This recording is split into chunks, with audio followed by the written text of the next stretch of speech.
Hello bachcho, let's read the question. The question says find the correct statement among the following. First, the World Summit on Sustainable Development was held in 1992 in Johannesburg. Second, the aim of the Earth Summit was a significant reduction in the current rate of biodiversity loss at global, regional, and local levels. Third, the endemic species drive major ecosystem functions. Fourth, the latitudinal range of 23.5 degree north and 23.5 degree south harbors more species than temperate regions. हमारे पास कुछ statements दी हुई हैं, हमें इनमें से एक correct statement को choose करना है. इस क्वेश्चन में हमारा जो की कॉन्सेप्ट यूज होगा that will be biodiversity and its conservation. की कॉन्सेप्ट इज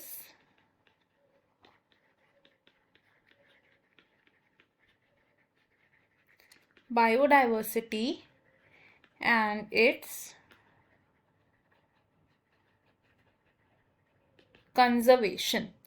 सबसे पहले अगर हम बात करते हैं वर्ल्ड समिट की, फर्स्ट इज वर्ल्ड समिट. तो वर्ल्ड समिट एक कन्वेंशन हुआ था इन द ईयर 2002. ये कब हुआ था? इन 2002. और कहाँ पर हुआ था ये? In Johannesburg, South Africa. In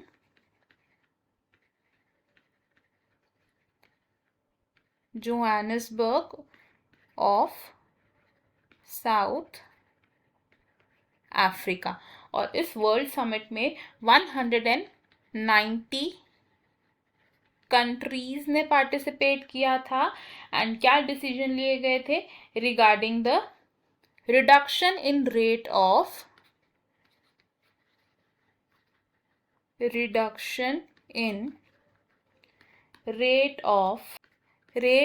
biodiversity loss at global, regional and local levels. Second बात करते हैं अगर हम अर्थ समिट की. अर्थ तो अर्थ समिट एक कन्वेंशन हुआ था इन द ईयर 1992. और ये कन्वेंशन हुआ था इन Rio de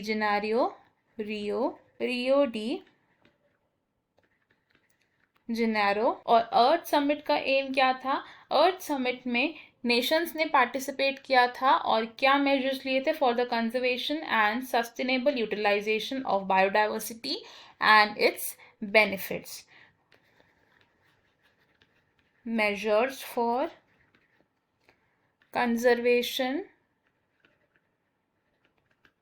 and sustainable development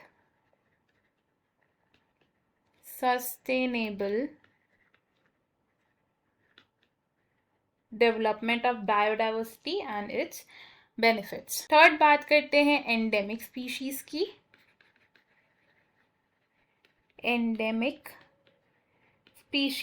endemic species वो होती हैं जो सिर्फ एक पर्टिकुलर एरिया में मिलती है हमें. These are found only in अ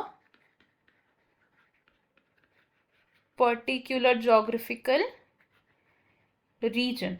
और एक इकोसिस्टम को जो स्पीशीज ड्राइव करती हैं ये होती हैं हमारी कीस्टोन स्पीशीज, ना कि एंडेमिक स्पीशीज. तो कीस्टोन स्पीशीज क्या होती है? दे ड्राइव मेजर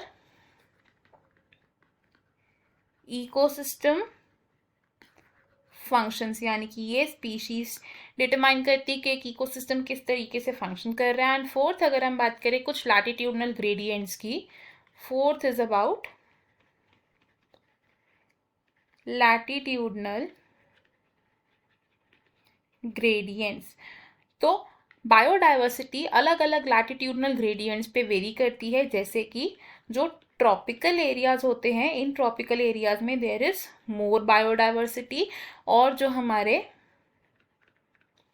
टेम्परेट या फिर पोलर रीजन्स होते हैं यहाँ पर बायोडाइवर्सिटी कम होती है. अब ट्रॉपिकल रीजन्स की अगर हम बात करें तो इन द ट्रॉपिकल रीजन जो हमारा latitudinal range of 23.5 degree north से लेकर 23.5 डिग्री साउथ है, यहाँ पर हमारे पास ज़्यादा बायोडाइवर्सिटी मिलती है बिकॉज ये रीजन लाई करता है इन द ट्रॉपिकल एरिया। तो हम यहाँ से क्या बात कर सकते हैं, हमें करेक्ट स्टेटमेंट को चूज करना है। फर्स्ट स्टेटमेंट हमारी रॉन्ग है बिकॉज जो वर्ल्ड समिट है, वर्ल्ड समिट हुआ था in the year 2002।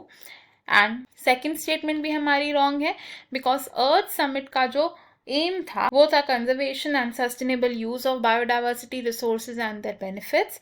Third statement भी हमारी रॉन्ग है बिकॉज जो एंडेमिक स्पीशीज हैं वो इकोसिस्टम फंक्शंस को ड्राइव नहीं करती हैं, कीस्टोन स्पीशीज होती हैं। फोर्थ स्टेटमेंट है हमारी करेक्ट। इस क्वेश्चन में हमारा जो करेक्ट आंसर है that will B option 4। I hope you have understood it well. Best of luck. Thank you.